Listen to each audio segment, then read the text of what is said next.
Bring forward the witnesses. State for all that hear your accusation.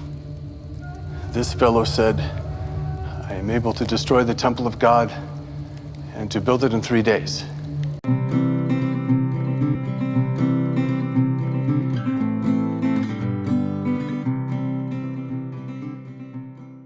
Hello and welcome to this video. In this video we'll be talking about Jesus on why today, being his Dark Friday, has turned out to be a Good Friday to all who believe in him. Today, marked as Good Friday over 2,000 years ago, was the day Jesus was crucified at the cross. What made this event more remarkable was that it had long been prophesied in the book of Psalms 22. Let's take a look at each prophecy and see how it was fulfilled in Jesus. Here are 5 prophecies in Psalm 22 that was fulfilled in Jesus on the day he was crucified. Forsaken by the Father at the cross. Psalms 22 verse 1 reads, my God, why have you forsaken me? Why are you so far from helping me and from the words of my groaning? We find this exact cry by Jesus in Matthew 27 verse 46, after which Jesus breathed his last at the cross. Despised by men.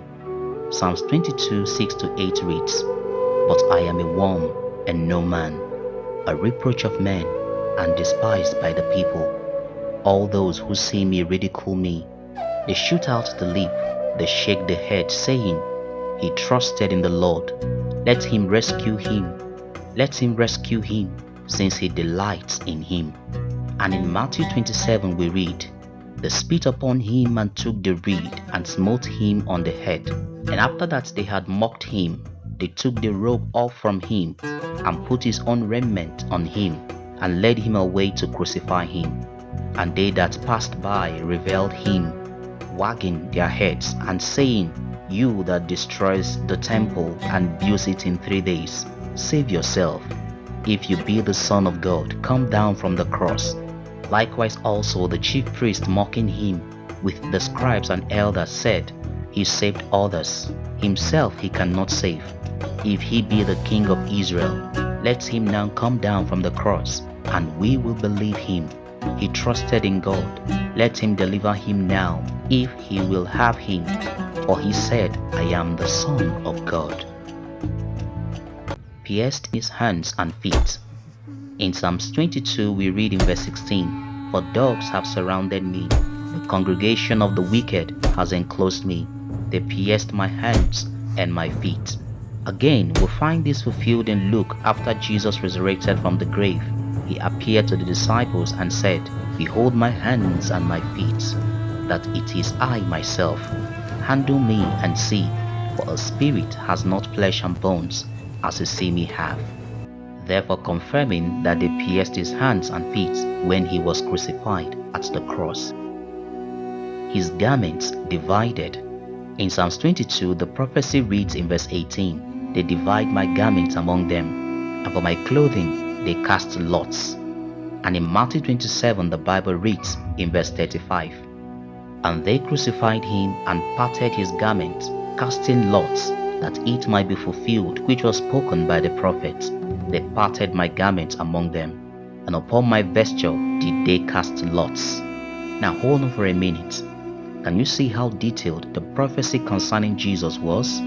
God was as detailed to what will happen to the clothes he was wearing. This proves that the crucifixion of Jesus at the cross was not an afterthought of God. It shall be an act of God. In Psalms 22 in verse 31, we'll come to the conclusion of the purpose of the sufferings and death of Christ at the cross. Here we discover who masterminded it all and what outcome his death should serve.